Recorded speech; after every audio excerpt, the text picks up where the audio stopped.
Então, eu vou me apresentar. Eu sou Lorena Ramos, né? Somos duas Lorenas no GP. E eu sou aluna do doutorado, né? E eu pesquiso sobre as tecnologias vestíveis no monitoramento da dose vocal. Então, vou falar um pouquinho sobre essas tecnologias. E eu tenho uma pergunta para fazer para a Anne e para o Alisson, mas eu vou colocar ela no meio da minha aula, porque vocês estavam falando, me veio um insight aqui. Então, o que são as tecnologias e-health, né? Como o Alisson mesmo colocou. As tecnologias e-health, traduzido para o português, nada mais é do que a saúde digital, né? No termo em português é utilizado como tecnologias que apoiam o monitoramento na saúde mesmo, que eles têm o objetivo de monitorar ou intervir sobre condições de saúde. Então, as tecnologias e-health são sites, né? Tudo que é tecnológico, ele está englobado nessa categoria e-health. E ela tem algumas subcategorias, né? Então, o M-Health é o Mobile Health, que é o apoio de dispositivos móveis conectados direto ao usuário. Então, a gente tem, né, os aplicativos de telefone, os relógios, né? Então, quando a gente tem um relógio que monitora a sua frequência cardíaca, que monitora todo o seu, né, quantidade de passos. Então, é um dispositivo móvel que está conectado e ele está ali monitorando uma condição de saúde, né? E tem alguns dispositivos, alguns aplicativos, alguns softwares que têm como função a intervenção. Então, quando eu tenho um aplicativo que me lembra, falando dentro da voz, né, de beber água durante o dia, né? Então, você coloca lá, ele te dá um lembrete de beber água. Então, é uma intervenção sobre uma condição de saúde, né? A gente tem as tecnologias de learning, que são ao que a gente teve acesso aqui, que ampliou durante a pandemia, que são a gente teve muito acesso a informações de saúde, sobre saúde. Então, é a educação em saúde por meio digital, né? E a gente também tem a prática baseada em evidências, que ela está incluída, ela já foi incluída dentro das tecnologias de health, porque a gente busca evidência científica em bases de dados hoje, que estão disponibilizadas em plataformas digitais. E qual que é o objetivo desses... Opa, passei sem querer. Dos dispositivos vestíveis inteligentes, da gente conseguir utilizá-lo na nossa prática. Então, a gente tem uma visão da integralidade do sujeito. Então, eu estou conseguindo ver aquele sujeito em todo um contexto ambiental que ele está inserido. Então, ele vai estar no repouso, no lazer, no ambiente de trabalho. Eu não estou monitorando aquele paciente em um curto espaço de tempo, né? Então, estou enxergando o sujeito como um todo. Além disso, eu tenho uma melhora da gestão, que pode ser tanto a gestão de serviço de saúde, porque eu vou ter informações sobre uma população como um todo, mas também na gestão clínica ali de um caso em específico, né? E ele auxilia na redução de custos, pensando no processo de promover saúde. Uma vez que eu conheço o meu sujeito, que eu conheço uma população, eu posso ter uma promoção da saúde, eu posso ter uma intervenção mais diretiva. Então, ela melhora o processo diagnóstico, né? Além de ter uma definição das diretrizes clínicas e das intervenções terapêuticas customizadas. As vantagens desses dispositivos vestíveis inteligentes são a facilidade do uso dos sistemas, que hoje os sistemas eles estão muito acessíveis, a gente, né, se você coloca um aplicativo, você tem acesso no Android, iOS, né, então, relógios, a gente tem uma facilidade desses sistemas, né. A principal vantagem que eu considero, assim, um posicionamento meu, é a captação contínua dos dados. Então, eu consigo monitorar o sujeito a longo prazo e aí eu conhecer melhor uma condição de saúde desse sujeito, né?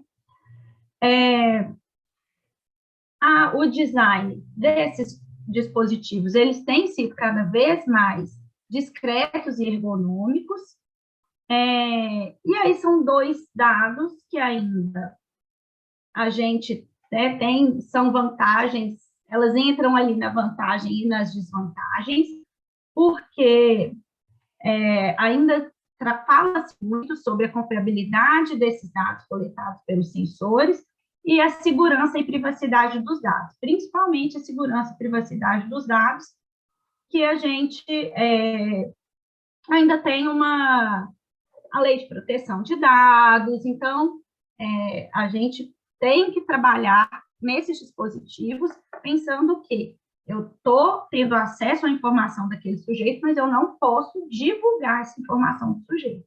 Então, isso é muito importante a gente, na hora de utilizar qualquer dispositivo vestível inteligente. E eles estão sendo desenvolvidos de forma que eles têm trabalhado, né, eles têm sido desenvolvidos para aumentar essa segurança e privacidade dos dados, mas mesmo assim, às vezes a gente tem algum dado que a gente precisa garantir a confidencialidade. E aí, falando um pouquinho, né, dentro da dose vocal, dessas tecnologias vestíveis dentro da dose vocal, eu vou falar um pouquinho do dosímetro vocal, mas antes do dosímetro, eu vou citar um pouquinho os acelerômetros. O que são os acelerômetros? Eles são os dispositivos usados em aplicativos de reconhecimento da atividade humana em saúde. Então, os acelerômetros, a gente tem os acelerômetros, não só na área de voz, e ele capta, ele reconhece essa atividade humana em saúde e ele capta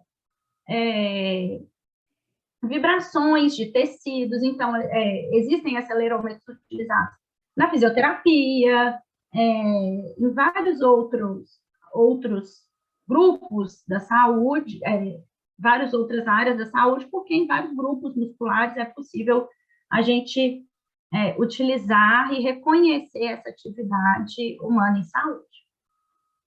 E o dosímetro vocal, o que a gente utiliza na nossa área de voz, pensando já no grupo de pesquisa, ele é considerado um dispositivo vestível inteligente, e ele é um grupo de medidas que avalia o grau de exposição do tecido das pregas vocais à vibração ao longo do tempo.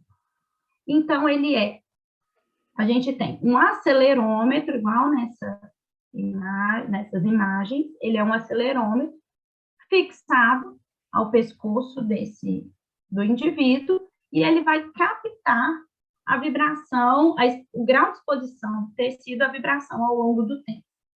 Além do acelerômetro, ele tem um microfone, que ele capta a intensidade, eu vou mostrar como que ele tem um microfone, e para ele avaliar um grupo de medidas de forma objetiva, para a gente ver como que está essa exposição ao longo do tempo, de forma contínua, que foi como eu citei, uma das principais vantagens que a gente observa, né? Então, comparada com as outras medidas acústicas, a gente tem uma medida em um curto período de tempo. Então, aqui a gente consegue monitorar esse indivíduo. E o objetivo da dosimetria vocal que a gente tem, ela é tanto a gente aprimorar a nossa avaliação clínica, quanto a gente identificar os fatores associados à fadiga vocal. Por meio, ela analisa a demanda vocal, a resposta desse sujeito a uma demanda vocal e o esforço vocal que ele realiza ao longo do tempo. Então, auxilio no padrão diagnóstico e no monitoramento terapêutico do indivíduo. E ele auxilia nessa identificação dos comportamentos inadequados.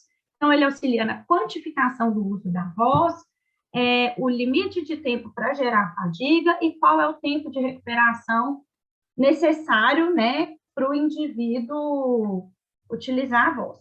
Na verdade, a gente ainda precisa, que é o que a gente está buscando aí nas pesquisas, é padronizar, é a gente buscar definir esses limites de uso seguro da voz.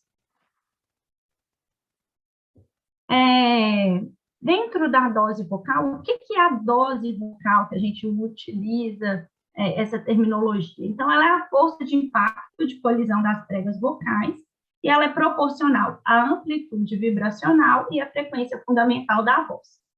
Então, uma lesão ela pode ocorrer se o indivíduo tem uma predisposição e se ele tem uma dose de vibração excedida, o que é chamado de overdose. Então, presume-se que a overdose ela contribui para a modificação desse ciclo de vibração, provocando uma lesão ou reparo e subsequente mutação da voz. E a overdose, na clínica de voz, ela gera uma lesão, ela pode gerar uma lesão de prega vocal. Então, a dosimetria, assim como o Alisson falou da videoquimografia, ela não é nova. Então, a gente já tem o primeiro equipamento, ele já existe, e a gente tem aprimorado isso, ela tem aparecido agora, mais nas pesquisas. Então, o primeiro equipamento, ele não é tão antigo quanto o Alisson, mas ele já foi descrito em 1983, e ela foi primeiramente descrita em 99. E ela é utilizada, o nome que a gente vê nas pesquisas antigas é o Vocal Load Index, ou índice de sobrecarga vocal, né? E hoje a gente já teve essa modificação desses nomes, e a gente teve novas medidas de dose vocal descrita por Titz e Hunter a partir de 2003, que são as medidas que eu vou citar para você. Então, né, o dosímetro, ele capta a vibração por meio desse acelerômetro fixado no pescoço e não são captados, de forma a garantir a confidencialidade desse falante, não são captados nem o ruído ambiental e nem o conteúdo da fala daquele indivíduo. Então, é uma maneira da gente garantir a confidencialidade, né, do conteúdo de fala, né, daquele indivíduo. Ele pode falar, mas eu não estou analisando qual é, o que ele está falando, o que ele está conversando, ele não precisa ficar inibido em manter uma conversação naquele período, né? E as medidas que a gente avalia são relacionadas ao tempo, né? Então, a gente pode ter um tempo de gravação de até 24 horas. Ele pode utilizar essa dosimetria, esse dosímetro por até 24 horas, né? Então, ele avalia um período acumulado de vibração das pregas vocais, né? A intensidade, ela é avaliada por meio, como eu falei, tem um acelerômetro e tem um microfone, é uma medida que ela é captada em dBNPS, nível de pressão sonora. A frequência fundamental, relacionada à vibração das pregas vocais, ela é captada por meio do acelerômetro fixado no pescoço do indivíduo. E aí, os objetivos que a gente tem é o monitoramento, né, desse indivíduo, a resposta do indivíduo à demanda vocal, a transmissão de dados. Então, aqui está o acelerômetro que a gente tem, né, no modelo que existe no ambulatório. Então, ele é ligado a um dispositivo corporal, então eu tenho essa transmissão de dados. Ele auxilia nas análises, na avaliação clínica, tanto na avaliação quanto, né, pode ter um diagnóstico em tempo real de um indivíduo, quanto ter uma informação em base de uma determinada população. E para diagnóstico e terapêutico, para eu determinar o limite seguro de resposta à demanda vocal.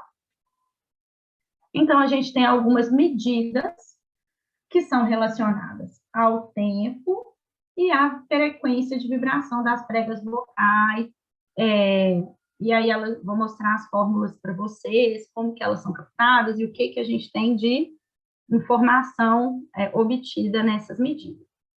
Então, a primeira que eu vou citar é a dose temporal, né? A dose temporal, ela é uma medida utilizada em segundos e ela quantifica o tempo total de vibração das pregas vocais ao longo do período monitorado.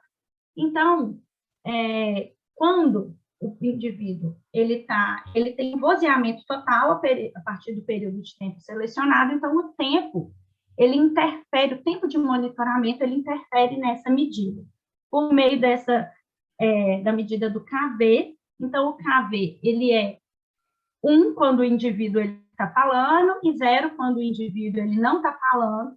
Então por isso que eu tenho que monitorar a dose vocal, né? Ela está relacionada com o tempo monitorado, ela tem uma relação com a frequência fundamental e principalmente com o tempo de vibração aí das pregas vocais. A porcentagem de fonação já não tem relação com o tempo monitorado. Então, é uma medida que é o tempo que ele utilizou a voz, dividida sobre o tempo de gravação daquele indivíduo, multiplicado por 100. Então, é uma porcentagem, é uma medida que ela não tem relação com o tempo, que é quantificada em porcentagem também. A dose cíclica, ela é uma extensão da dose temporal, ela é uma medida que ela foi uma extensão, ela é considerada uma extensão da dose temporal, e ela quantifica os períodos oscilatórios, né, completos durante o período de tempo.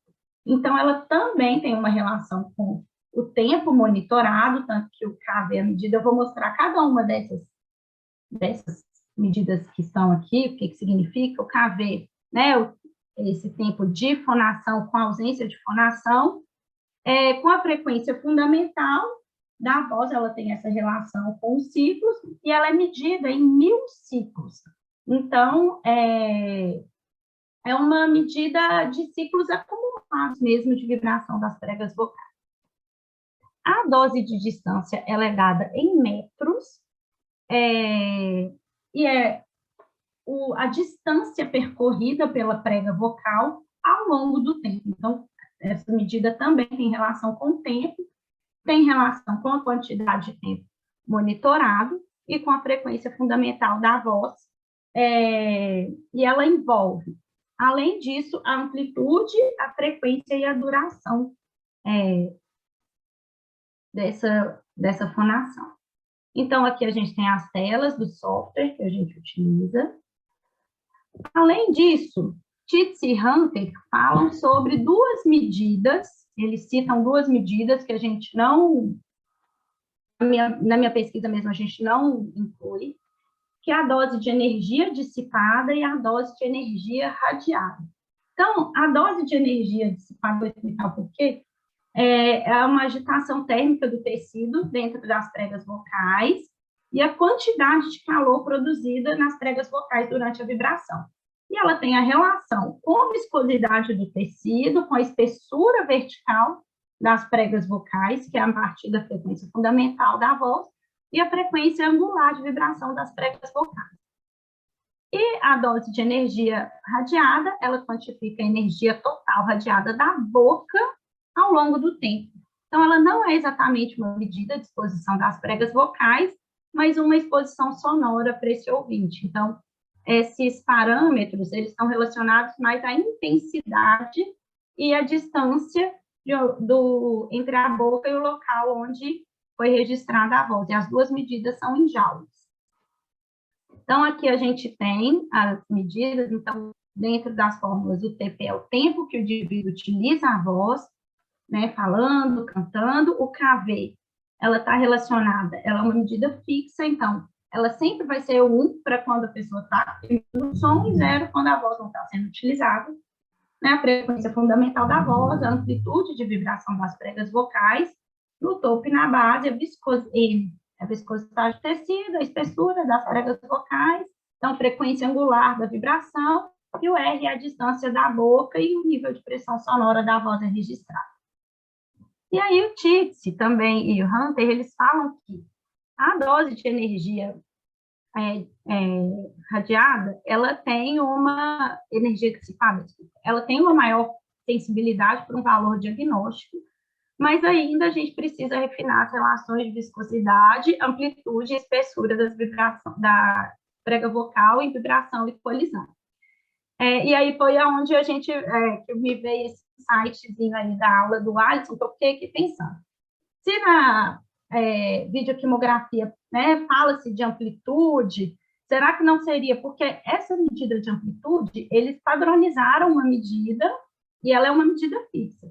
Se não poderia poderia associar essa amplitude, essa medida de amplitude, para a gente melhorar essa sensibilidade dessa medida de dose de energia dissipada. Então, assim, foi uma coisa que na hora que eu falei de amplitude, eu fiquei, mas, gente, a amplitude, ela está dentro, né? São medidas, é uma medida que a gente trabalha na dose vocal e ela tem uma importância muito grande, né? E a viscosidade é mais difícil ainda, então, não sei se dentro dessa medida, viscosidade poderia ser, mas a amplitude, a questão da frequência angular da vibração, então, eu fiquei imaginando se teria uma possível associação dessas medidas, né?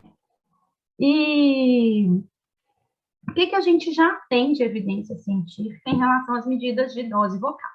É que a dose vocal, ela aumenta em situações de fala com maior variação prosódica, né?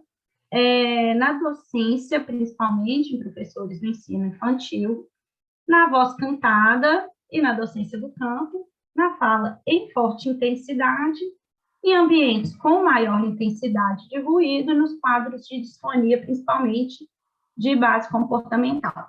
E ela diminui nas situações de repouso vocal, indivíduos com presbifonia, com o uso de amplificação vocal durante a atividade de docência. Então, nesse caso do uso de amplificação vocal, a gente observou que ela diminuiu nos professores do ensino fundamental, os disfônicos sem queixa vocal e nos professores de campo. E quais são as perspectivas futuras, né?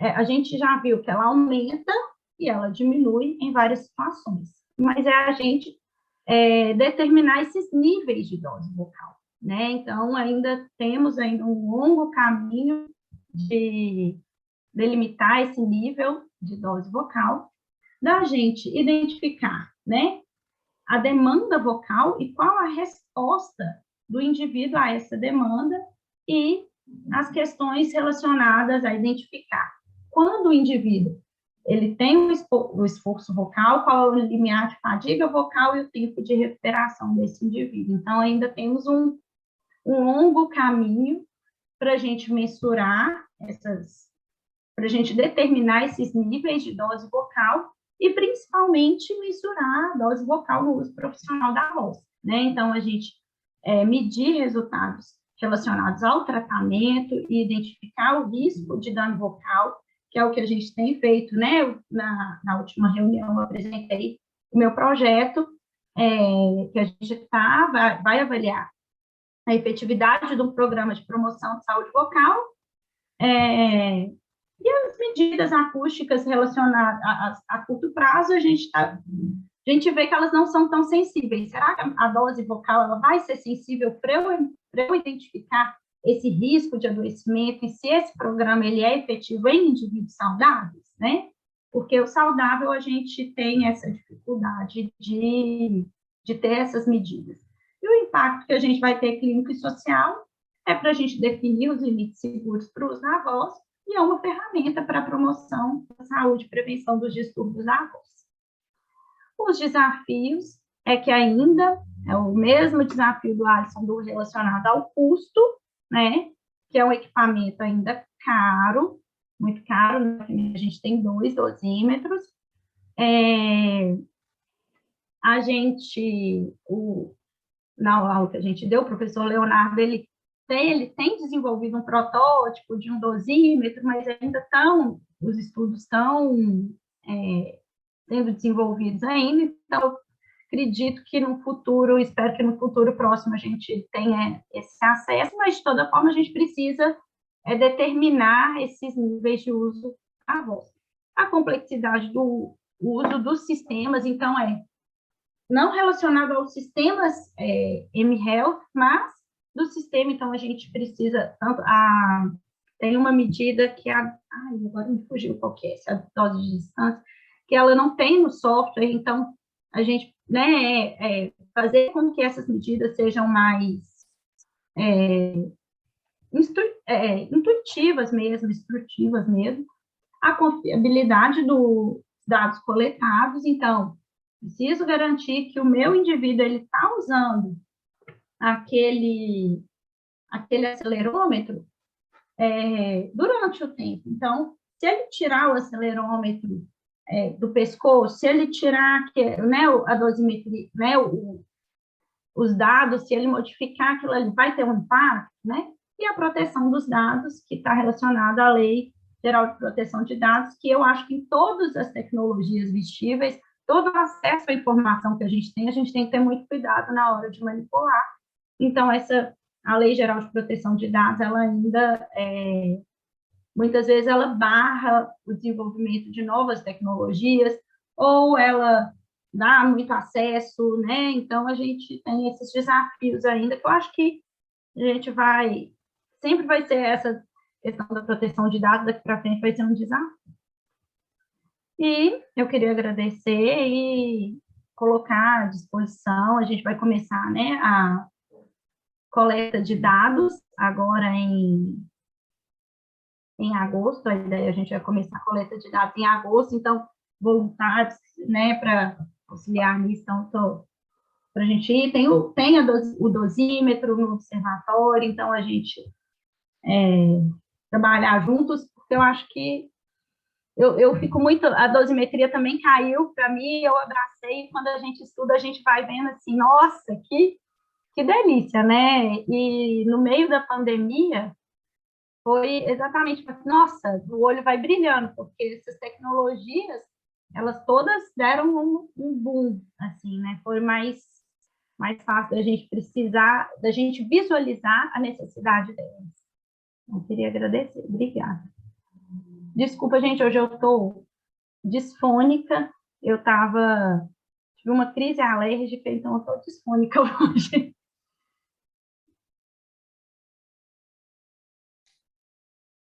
Muito bem, Lorena, muito obrigada, parabéns pela apresentação. Eu acho que nossa perspectiva futura, né, é realmente ter essa tecnologia barateada. A gente vai começar a ter um momento que a gente não vai perguntar mais para o paciente que tanto que ele usa a voz, né, a gente vai realmente conseguir mensurar isso. Hoje, essa tecnologia na pesquisa já nos permite, o que realmente a gente ainda não conseguiu definir, e é um projeto grande do professor Tits nos Estados Unidos, de definir até que ponto, em termos de dosagem, você começa a entrar em quadros que clinicamente já apresentam sintomas relacionados ao processo de fadiga, que a gente sabe que mensurar em termos musculares a questão da fadiga de musculatura intrínseca da laringe é um desafio que ainda é muito mais para o futuro, né? Mas clinicamente, então o que eles têm feito é uma pesquisa com uma população bastante grande, com o uso do dosímetro durante uma semana, e é muito parecido com que quando a gente faz, por exemplo, pH-metria, que você tem que avisar que você alimentou, que você deitou, né, para o equipamento, a pessoa que está, né, com o dosímetro, ela tem um dispositivo no equipamento que ela vai avisando que ela apresentou quadros de sintomas relacionados à fadiga, então, algum desconforto, alguma ardência, né, enfim, aí os sintomas são variados. E a ideia é, a partir desses grandes números de dados, tentar entender que momento, em termos de dose, você já começa a desencadear esses processos de desconforto vocal em relação aos processos de fadiga. A gente ainda não tem os resultados deles, infelizmente aqui a gente só tem 2 dosímetros, então a gente não consegue fazer pesquisas com uma população muito grande, com uso de tempo muito grande também, até porque ainda não é muito ergonômico, né? Vocês viram que fica aquela correia no pescoço, muitas vezes pescoço muito magrinho, ele não encaixa direito, aí a gente tem que prender com o micropore, porque ele precisa ter uma aderência grande no pescoço, porque ele realmente vai medir essa vibração, né, que acontece no pescoço pela vibração da prega vocal. Mas vocês viram, a gente já fez algumas pesquisas, a Lorena mostrou aquelas que estavam marcadas em vermelho, já são trabalhos do nosso grupo de pesquisa, a gente já viu que existe uma correlação positiva, né? O aumento do ruído do ambiente aumenta a dose da voz, mostrando essa questão do professor, ele ser apresentar mais risco para desenvolvimento de disfonia, porque ele acaba trabalhando num ambiente que demanda, né, um ruído ambiental, muitas vezes até insalubre. A correlação negativa, né? Então, o microfone diminui a dose, isso foi bastante interessante, porque a gente pesquisou tanto em professor sem disfonia, tanto quanto o professor com disfonia. Então, o microfone ele vem no sentido não só como uma ferramenta do processo de reabilitação, né, mas ele também entra como um mecanismo importante nos processos de prevenção, né, porque ele diminui a dose vocal. A gente fez uma pesquisa que a gente comparou disfônicos e não disfônicos. Então, os não disfônicos têm realmente uma maior dose vocal. A gente comparou homens e mulheres, e essa questão do sexo, se isso interfere. Vocês viram que tem algumas doses, elas são dependentes da frequência. Então, realmente, a dose da mulher aumenta. Mas a gente viu também que as doses que são dependentes do tempo, elas foram maiores nas mulheres, né? Então, mostrando que um tempo de fala maior. Então, assim, tem muita coisa interessante. Deixa eu ver o que mais que a gente... a gente estudou também, que foi até o doutorado da Rafaela, a questão desses profissionais que são submetidos à vibração de corpo inteiro. Então, mesmo eles não usando a voz, a prega vocal entra em vibração. E aí a gente começa a questionar a questão dessas profissões que demandam vibração do corpo, se elas também não seriam, né, fatores que possivelmente podem estar relacionados com disfonia, porque mesmo não ocorrendo a questão do uso da voz, o sujeito tem realmente a prega vocal vibrando, mesmo ele não estando em fonação. Então, os resultados foram bastante interessantes. E o projeto da Lorena é o primeiro projeto que a gente já começa a inserir esse tipo de medida como resultado de tratamento, né? Então, a gente quer saber se esses programas de promoção e prevenção eles realmente têm um impacto positivo, reduzindo a dose vocal desses professores que foram submetidos a esses programas. Aí a gente tem um ensaio clínico, né, que ela está realizando, e a gente está usando um programa que já foi validado pela professora Cristina Brasil, de Fortaleza, não é isso? A Universidade de Fortaleza. Então, assim, acho que também é um campo que a gente tem que aprender muita coisa, né? Tem muitas possibilidades, né? E, enfim, eu sempre sou muito animada com a dosimetria, porque eu acho que vai ser um momento que a gente vai realmente, vai chegar um momento que na clínica a gente não vai mais perguntar para o paciente que tanto que ele usa a voz, a gente vai entregar um dosímetro para ele, provavelmente esse dosímetro ele vai ficar preso com uma fita no pescoço e toda a informação vai estar armazenada no celular do sujeito, né? E aí a gente vai fazer essas leituras no nosso celular a partir da conexão que a gente vai ter com o celular dele. E na hora que a gente tiver isso, a gente vai começar a armazenar muitos dados, né? E a inteligência artificial vai acabar trabalhando para a gente alguns algoritmos que vão definir realmente essas questões de quantidade de uso e limites seguros, porque a gente não tem. Por exemplo, na audiologia, a gente já tem quais são os limites seguros de exposição. A gente já tem limites seguros de exposição ao sol, né? A gente já tem limites seguros de exposição a processos de vibração, né? Mas a gente ainda não tem nenhum tipo de definição do que é seguro em termos de uso continuado da voz. E eu tenho certeza que a gente realmente vai chegar nesses momentos e que a tecnologia vai propiciar isso.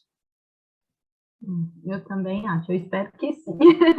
Aí espero que seja em breve, não, porque eu acho que vai acontecer, mas eu espero que seja muito em breve.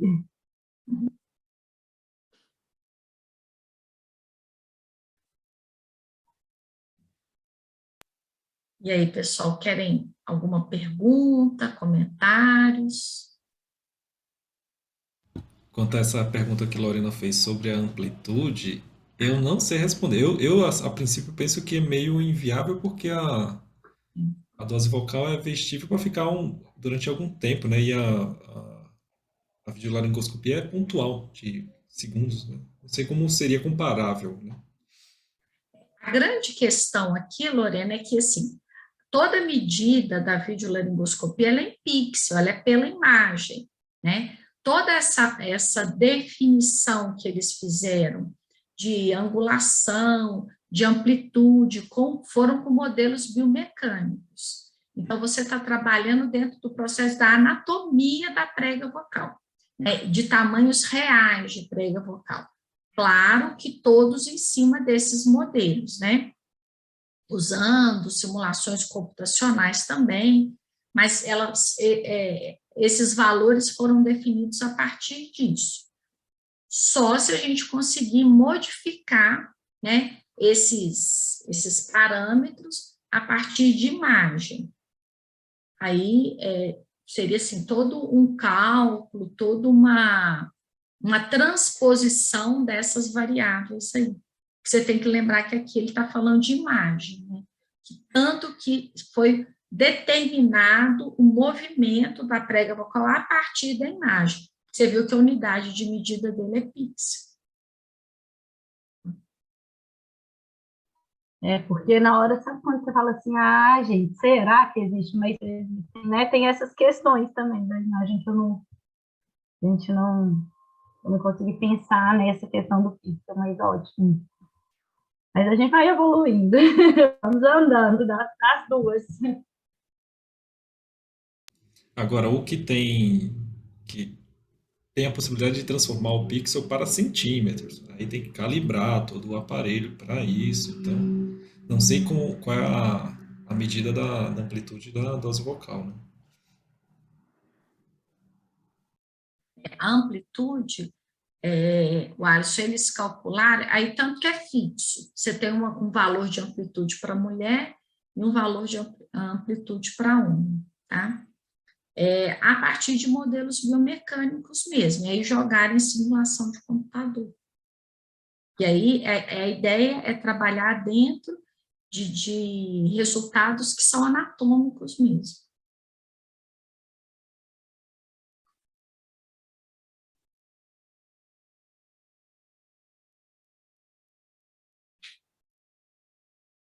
Então, para estudar tem muita coisa.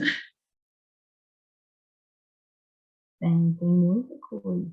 E Igual a gente está falando, né? Por exemplo, eles falam da dose de energia dissipada, que é uma medida mais sensível para diagnóstico, mas a gente não tem ainda muita informação sobre viscosidade, então, né? Amplitude. Então, tem muita coisa ainda dentro dessas coisas para a gente desenvolver. Algumas medidas elas ainda estão no campo teórico, né? Elas não conseguiram ainda entrar dentro de um uso, né? Mas a ideia em si é bastante interessante.